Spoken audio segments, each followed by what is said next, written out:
Digital gramophone makes no sense.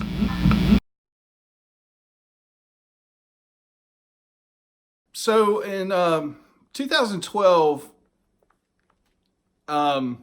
Jason kind of just hit bottom with alcohol, and he said something to Amanda Shires that, the next time I say that I gotta quit, that's it. You gotta step in, you gotta do something. And she did. And she pulled some of his family members together, and actually Ryan Adams, and who was in recovery, and they kind of had an intervention, and Jason went in to detox and got clean. And he wrote the majority of this album after getting sober. Southeastern, which came out in 2013. This was an absolute game changer, as an artist, as a songwriter, but also for his career. He kind of had that story working for him, of getting clean and sober, and that's when, I mentioned a lot of the interviews that he would go on to do. That's when that kind of started. One particular podcast in particular, specifically, Mark Maron's WTF podcast, Jason's appearance on that is amazing. It is one of the more thoroughly enjoyable conversations that I've ever heard on a podcast. And I would highly recommend that. It's really, really, really great. So right after he finished this album, he and Amanda Shires got married. And his life was kind of starting to turn around. And this album is very reflective of his past, but also has a lot of songs about moving forward.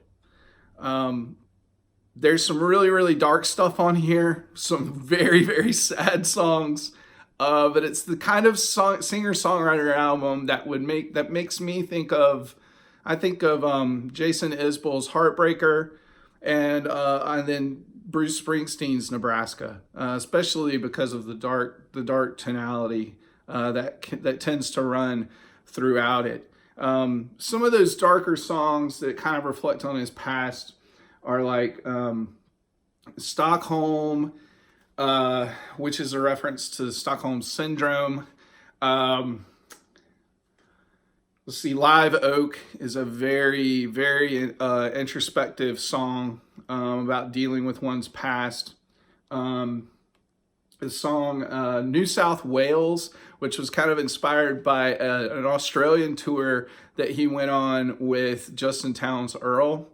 And the comically debaucherous Super 8, referencing a horrible night that results from a lot of bad behavior in a hotel room. And then the song Yvette, which, and I mentioned Nebraska already, but that song really reminds me of the song Nebraska. It's a tune, tells a story about a young man who's witnessing a young female neighbor of his being abused by her father. And towards the end, the witnessing that he sees, I guess it's kind of insinuating from like across the street or next door through a window, is also through the scope of his rifle. Yeah, it's a very ominous tune, but an incredible story. And that's the thing. I mean, he could easily have been a writer. I'm glad he chose music though, as a music fan, but the detail in his songwriting is just spectacular.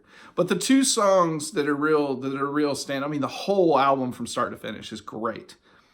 But the two songs that are really the standout tracks are one, "Cover Me Up," which he wrote for his wife Amanda, and it deals with, talks about, it's a love song, but it also talks about his recovery and how she kind of helped him get through.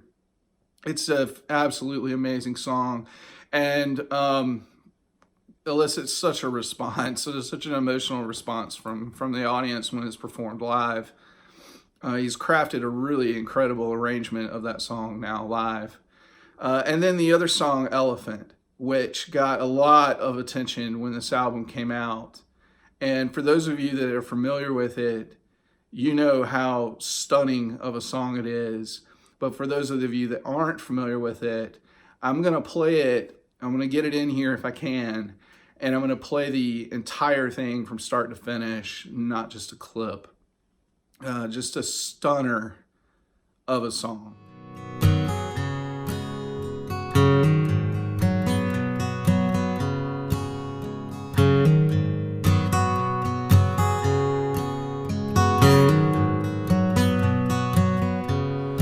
She said, "Andy, you're better than your past."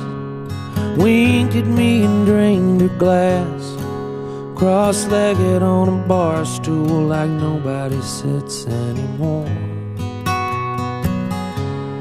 She said, "Andy, you're taking me home." But I knew she planned to sleep alone. I'd carry her to bed, sweep up the hair from the floor.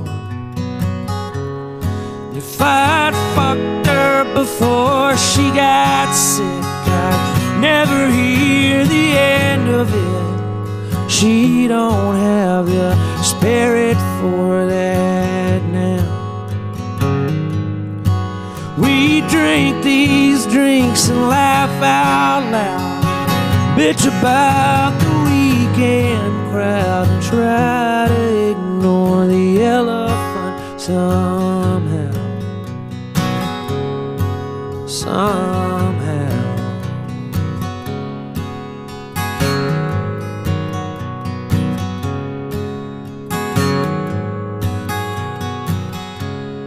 She said, "Andy, you crack me up."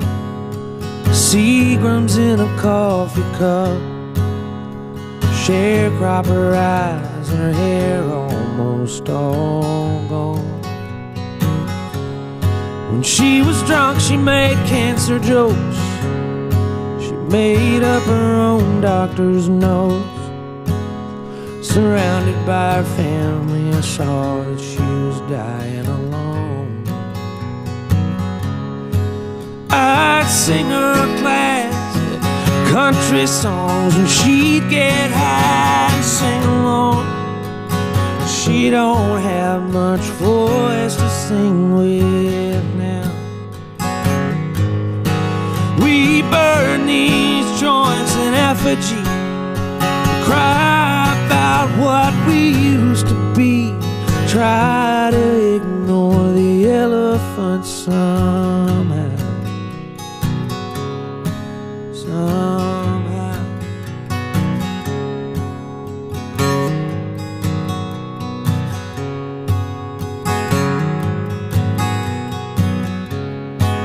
I've buried her 1,000 times, given up my place in line, but I don't give a damn about that now.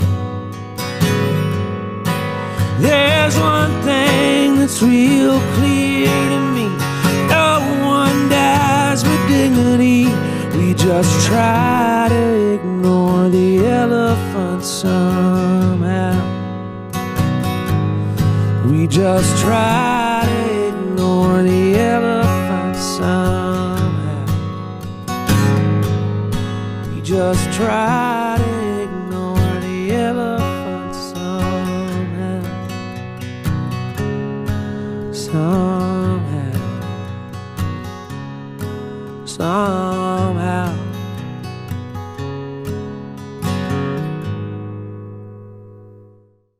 2015, Jason put out Something More Than Free, which I feel is very much a companion piece, a sequel to Southeastern. Now, Southeastern was such a strong album that a lot of people weren't as high on this one and aren't as high on this album for one reason or another. But Southeastern was such a difficult album to follow up. You know, I don't know how you could, you know, the expectations had to be almost impossible to meet.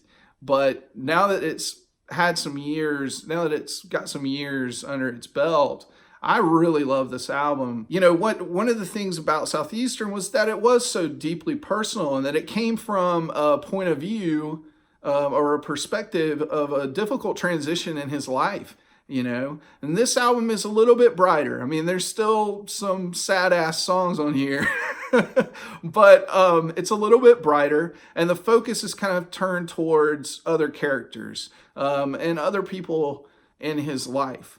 The title track in particular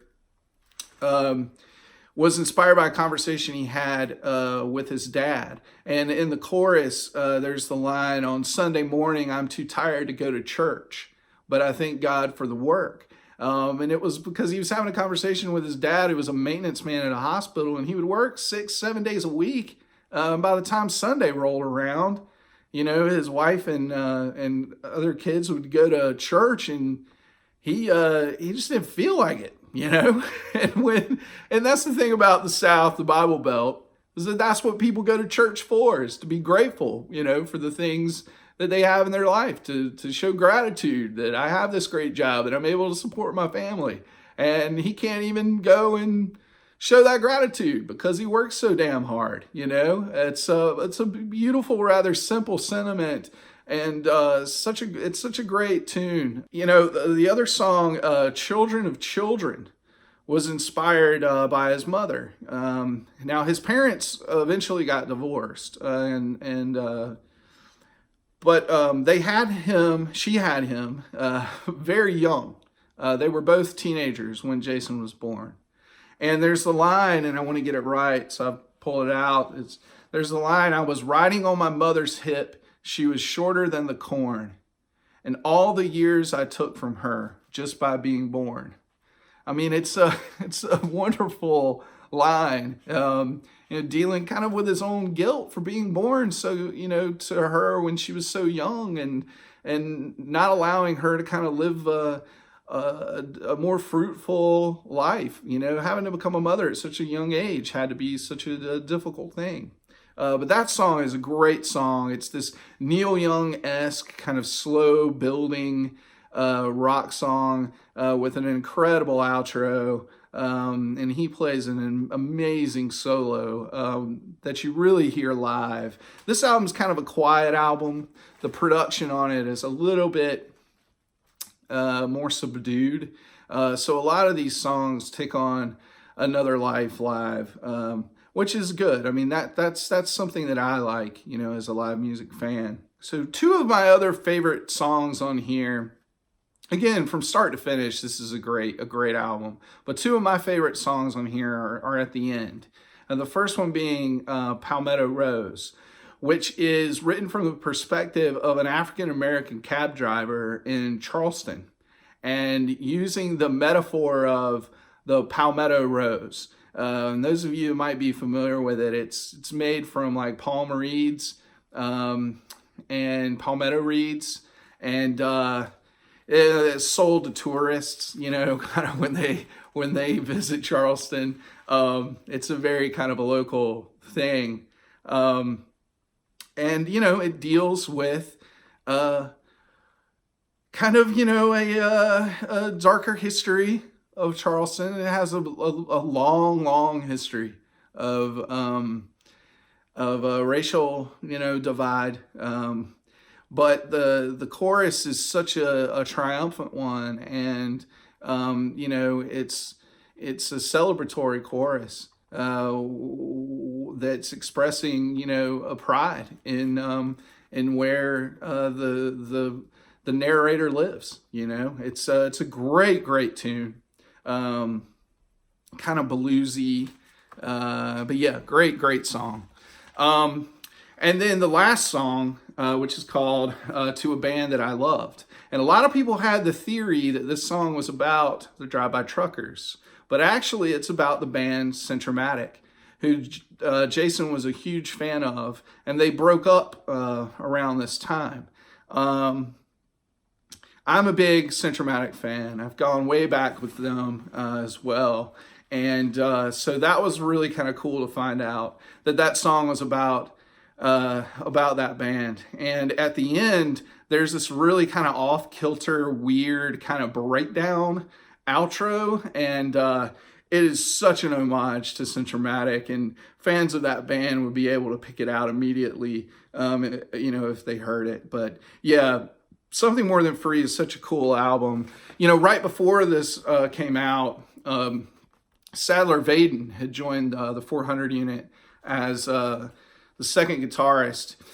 He had spent some time with Driving and Crying, and then came on board, and he's on this album as well as the rest of the members of the 400 unit. But I think it's filed under Jason Isbell because it's really a continuation of Southeastern. An interviewer once said to him, talking about this album, that he thought that it really touched on the theme of dignity, and that's a strong theme throughout this album. The dignity of hard work, the dignity of being a good parent, even if it's difficult, the dignity of being proud of where you're from, even if it's difficult. And much where Southeastern was probably more of an album about the acquisition of dignity, making a turn and becoming a better person, this album is about embracing that dignity and living your fullest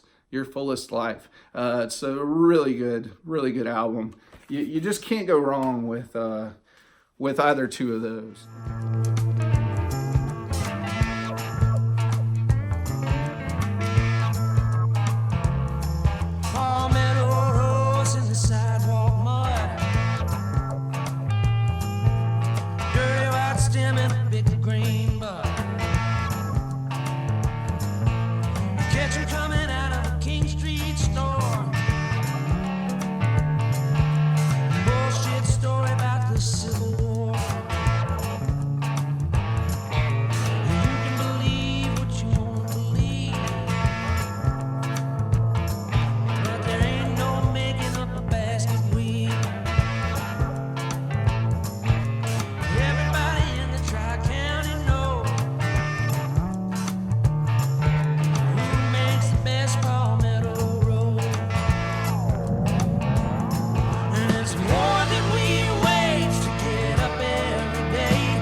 All right, so in 2017, Jason put out, and the 400 unit put out the Nashville Sound.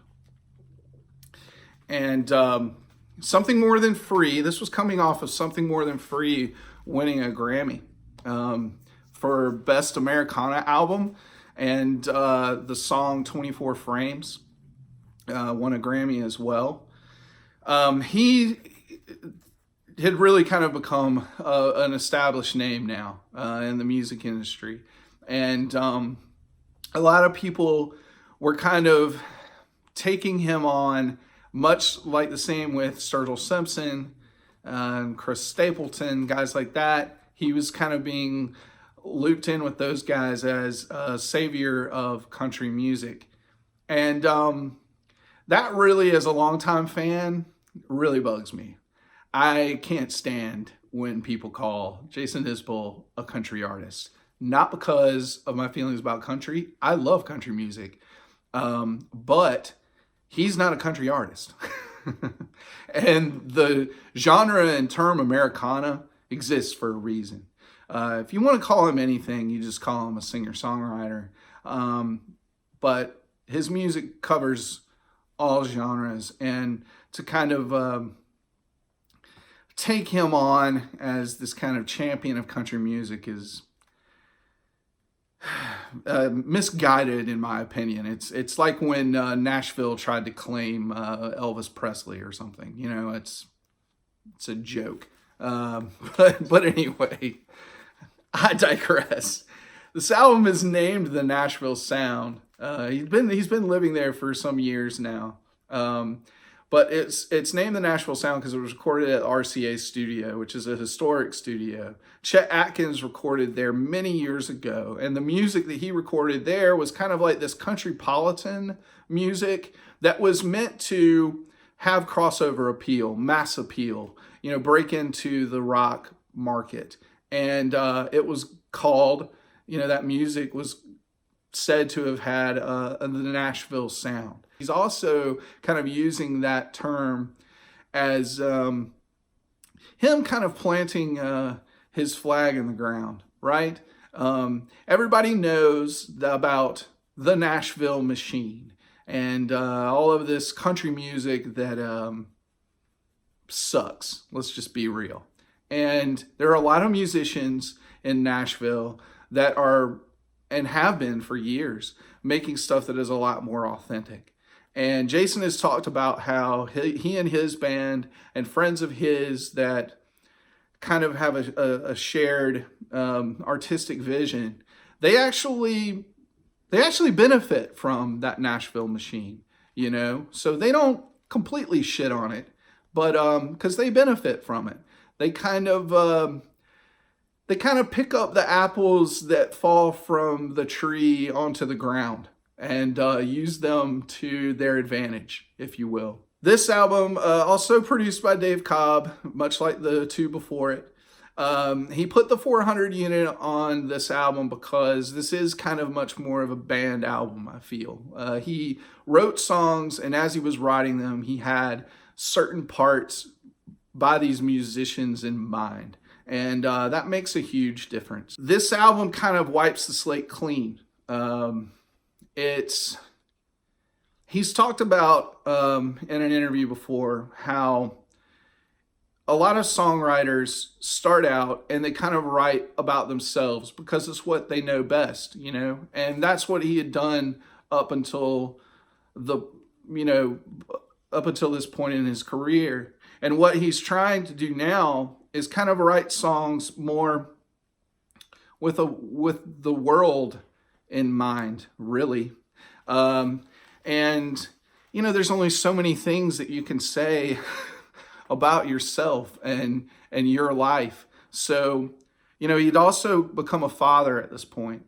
And speaking as a father of two young children, obviously, and those of you that have children at any age know that is that's a life-changing event, and it makes you think about the world a lot more. At least I've always kind of been a fairly conscious guy, but you know, having my two kids, it's really made me think about the world and the way that I want to leave it behind, which is the subject of the song White Man's World. You know, it's a song that takes on the idea of privilege sorry, the P word.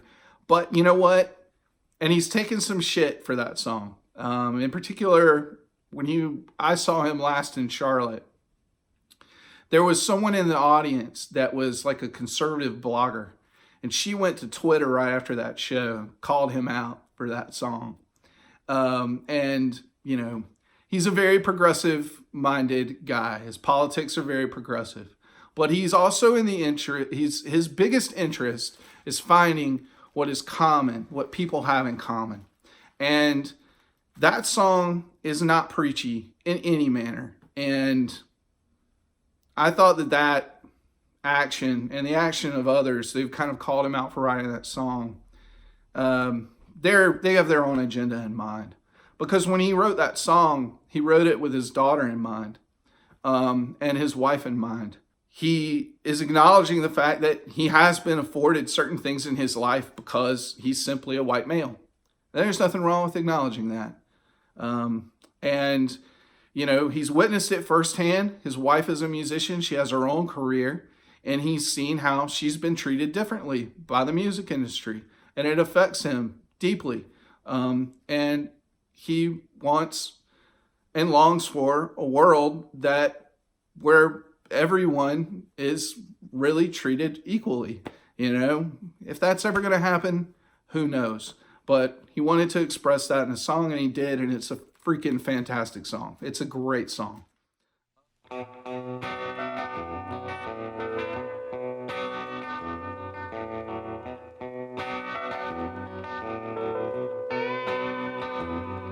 I'm a white man living in a white man's world. Under our roof is a baby girl. I thought this world could be hers one day, but her mama knew better. I'm a white man living in a white man's town. Wanna take a shot of cocaine and burn it down. Mama wants to change that Nashville Sound, but they're never gonna let her. There's no such thing as someone else's war. Your creature comforts aren't the only things worth fighting for. Still breathing, it's not too late. We're all carrying one great burden, sharing one fate. And there are other songs that kind of touch on socio-political things. One of the things that I hate when people say is, well, if you don't like it, why don't you just go somewhere else? Or move somewhere else if you don't like it. Fucking hate that shit. Some people can't move. Some people have responsibilities. Some people get stuck in a place because of those responsibilities that they have towards family members or, you know, a job that they need, you know. It's not just so easy to just move on. And sometimes those people are forgotten about and have been left behind. And that's what the song Cumberland Gap is about. An absolutely incredible rock song, but with a powerful message and a great character that, you know, he's formed. One of the other great tunes on here, which got a lot of attention upon its release, is the song If We Were Vampires, which is kind of a weird title, you know, when you first hear it. But if you hear the song, it's a rumination on time and not taking time for granted. Maybe, you know, this want to live forever is probably not such a great thing, really. The very first time I heard it, waterfalls. And it still gets me sometimes. If I'm playing it in the car or something and catch me in the right moment. It's a beautiful, beautiful song. And yeah, I think you guys will really get something out of it.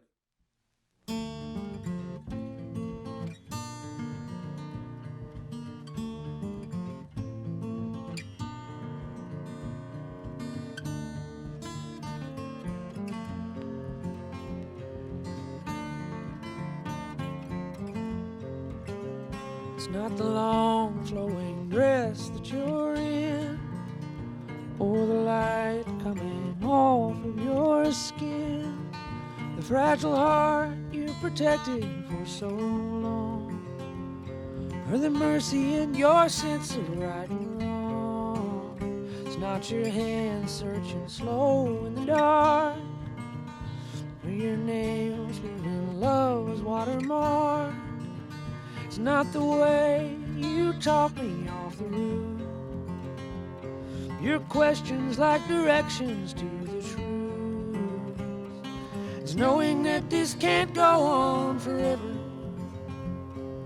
Likely one of us will have to spend some days alone. Maybe we'll get 40 years together, but one day I'll be gone, one day you'll be gone. If we were vampires and death was a joke, we'd go out on the sidewalk and smoke, and laugh at all the lovers and their plans. I wouldn't feel the need to hold your hand. Maybe time running out is a gift. I'll work hard till the end of my shift, and give you every second I can find, and hope it isn't me who's left behind. It's knowing that this can't go on forever. Likely one of us will have to spend some days alone. Maybe we'll get 40 years together, but one day I'll be gone, one day you'll be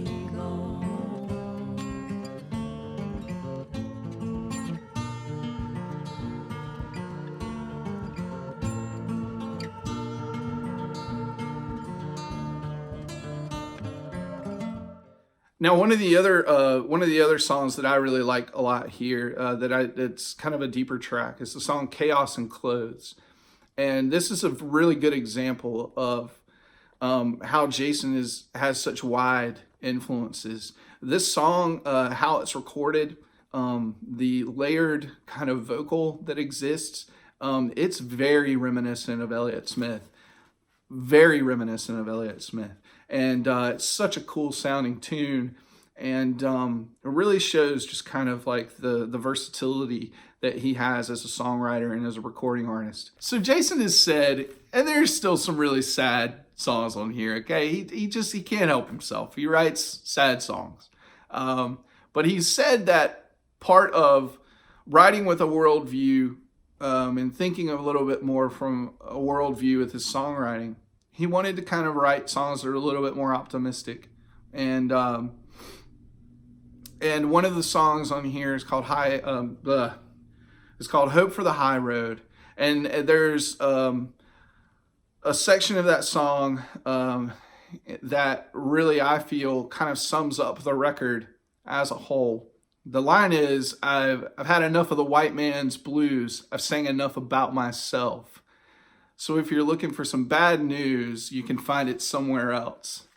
Last year was a son of a bitch for nearly everyone we know, but I'm not fighting with you down in the ditch. I'll meet you up here on the road. It's a great line and series of lines. And yeah, just a fantastic song.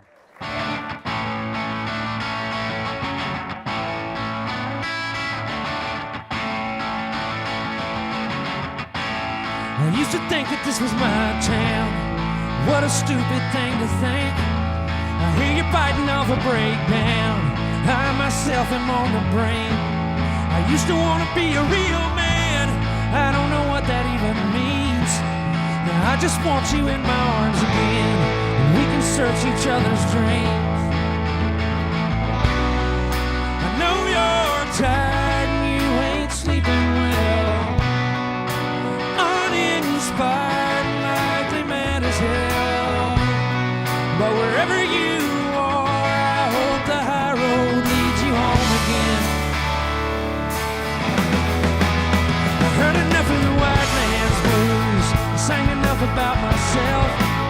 So if you're looking for some bad news, well, you can find it somewhere else.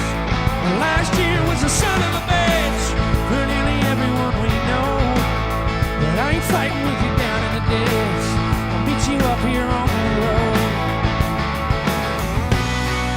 I know you're tired and you ain't sleeping well. Uninspired, likely mad as hell. But wherever you are, I hope the high road leads you home again to a world you want to live in. We'll ride this ship down, dumping buckets overboard.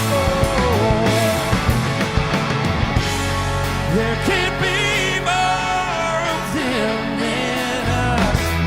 There can't be more.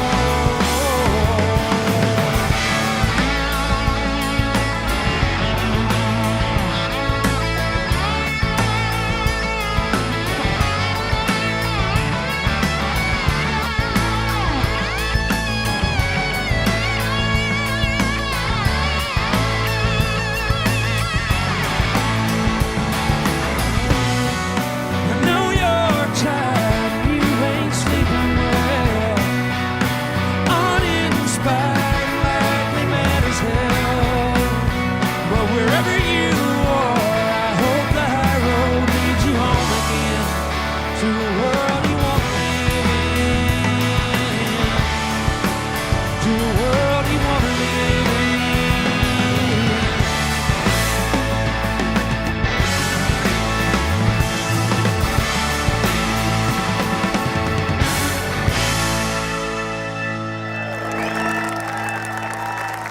Thank you.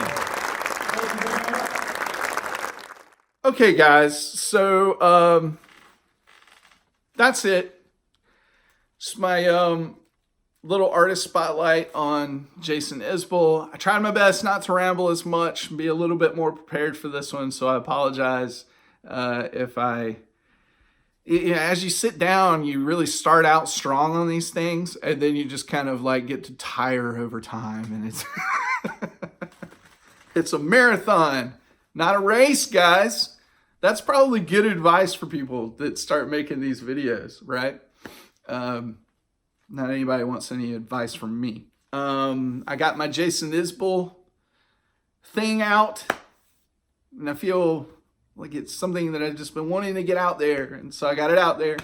So that's done. We'll get back to, I don't know, silly contest entries and shit like that. Just hope you guys are doing well.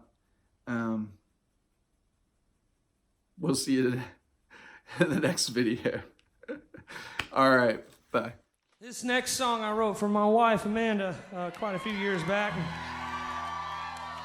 She was not my wife yet, so I understood completely that if I brought in this song, I said, I wrote this song for you, and I played it for her, and it was a shitty song, she would not ever be my wife at all. That's one of the things I like about her. She doesn't put up with any shitty songs. But it was a really, really hard thing to do, to write this song, you know, because it's very honest from my perspective, and I just basically sat down across the table from her, and I told her how I felt about her and about our lives together, and you know, it's scary as hell. I've wrestled animals that weren't that terrifying, really, to tell you the truth. Small barnyard animals, but still. So yeah, it's always a pleasure to play this when she's here on stage with me.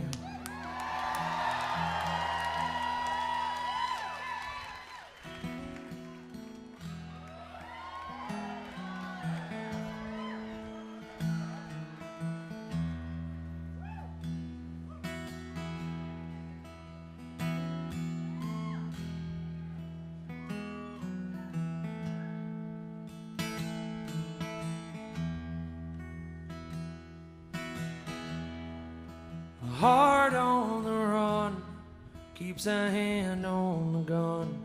You can't trust anyone. I was so sure what I needed was more. Tried to shoot out the sun. Days days when we raced, we flew off the page. Such damage was done. But I made it through, 'cause somebody knew I was meant for someone.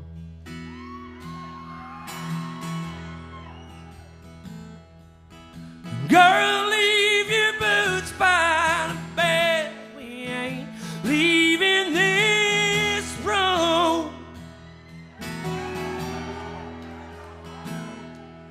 till someone needs medical help or the magnolias bloom.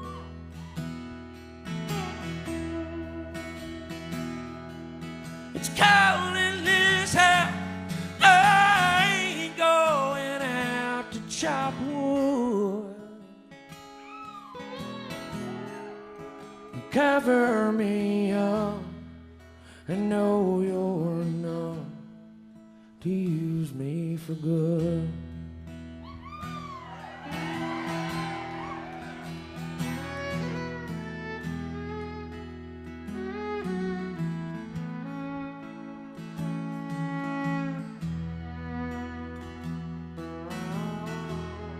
Put your faith to the test when I tore off your dress in Richmond on high. But I sobered up, I swore off that stuff forever this time. And the old lovers sing, I thought it'd be me who helped him get home. But home was a dream, one I'd never seen till you came along.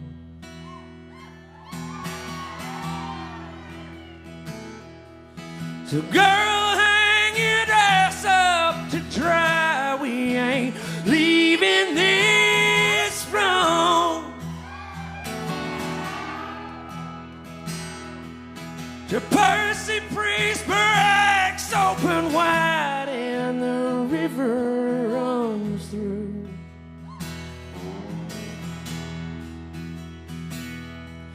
And carries this house on the stones like a piece of driftwood. Cover me up and know you're enough to use me for good.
Till someone needs medical help or the magnolias bloom.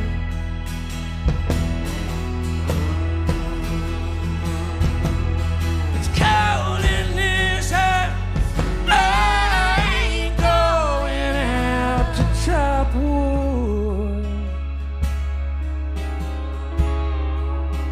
Cover me up and know you're enough to use me for good.